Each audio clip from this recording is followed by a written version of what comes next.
Hey everybody, so now I want to do a quick review of Android Auto. Now Android Auto and Apple CarPlay works similarly. It sounds like Apple CarPlay is a little bit more advanced, works a little bit better than Android Auto. However, I have an Android phone, so I use Android Auto. Now, one thing I'll say up front, a big issue that I have with it is that my phone is required for work, and they actually require me to have a password protection. So a big issue with Android Auto is that it requires a USB data connection. Now, if this gets bumped while you're driving, if your phone is locked in any way, it can actually have difficulty reconnecting. So you actually have to unlock your phone. So if you're relying on Android Auto for your navigation, for your maps, and you're on the road, when that gets disconnected, it can be very dangerous. At the very least, it can be very inconvenient.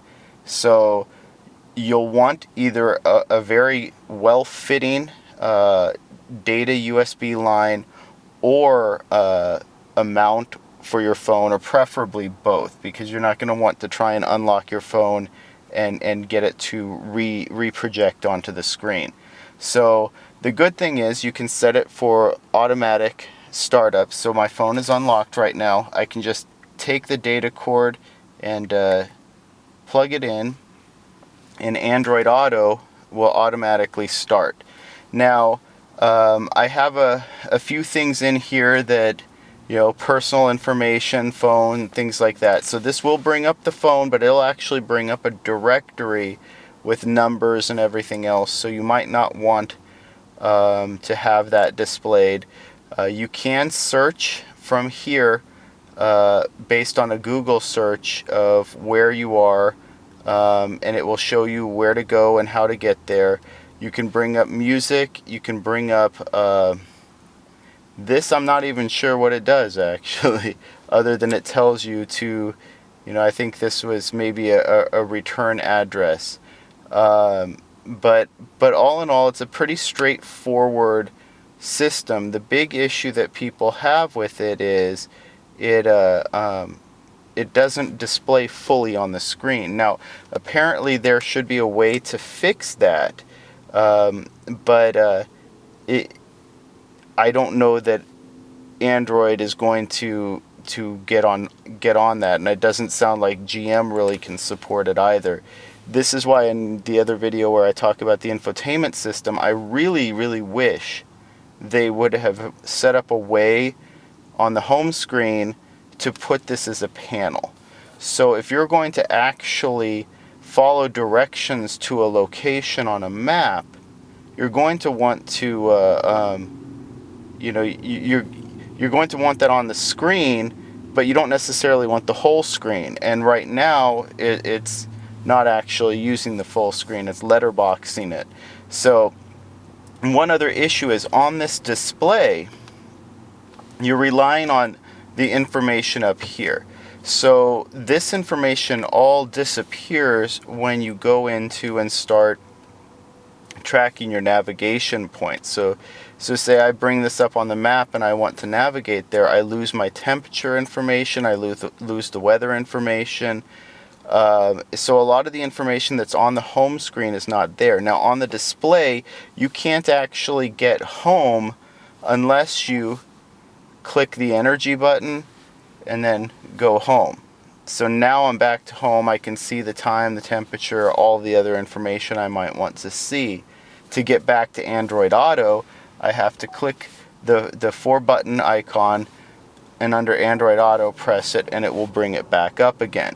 So there is a hard button on here for returning home right next to the volume. You can press that and it will return you to your home screen. So at least that's a shortcut, but it's not built into the interface.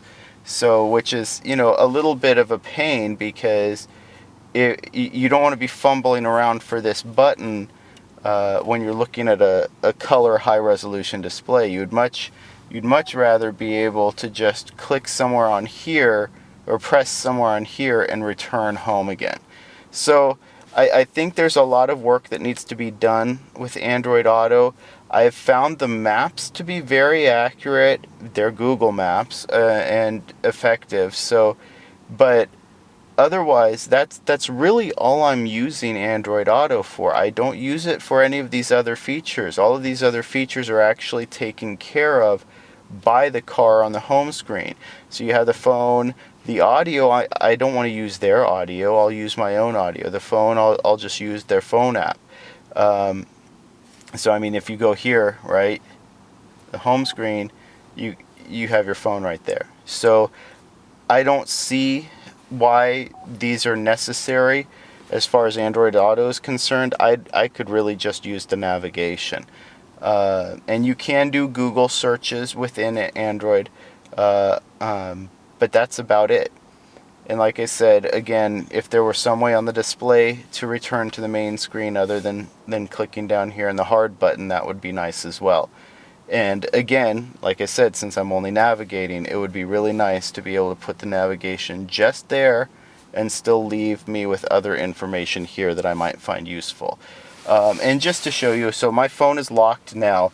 What will happen is even sometimes, and well, I guess maybe I won't even be able to get back there now. See, Android Auto already shut off, and now I can go project, and you're not going to be able to connect again.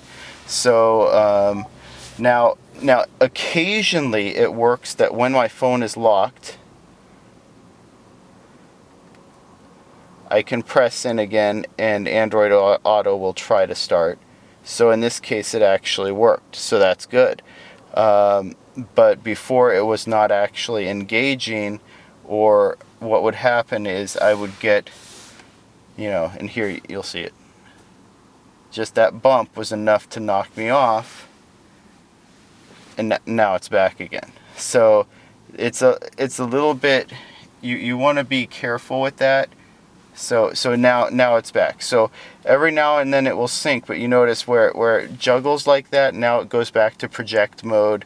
And so this is actually doing a much better job than it was when I was on my trip rebringing up the Android Auto. So take that for what it's worth, but still make sure you get a cord that actually fits your phone well, so you don't have to deal with that. It's frustrating when you're driving to watch your there he goes again. It's to watch your Android Auto go in and out, and then sometimes, like I said, it doesn't sync back up. You try and project, and it's just not connected. So that's my review of Android Auto. So again, room for improvement. And give us an option to put it on a panel. I hope that was helpful. Let me know if you have any specific questions about Android Auto. I didn't go into a whole lot of the details just because I do have personal information on here that I don't need to share with the world or try and blot out. So actually here now it's replicating my experiences. I'm trying to plug it in again, and it's finally. So yeah, so sorry if I didn't bring up all of the information on here, but I have to maintain some privacy. So all right, thank you.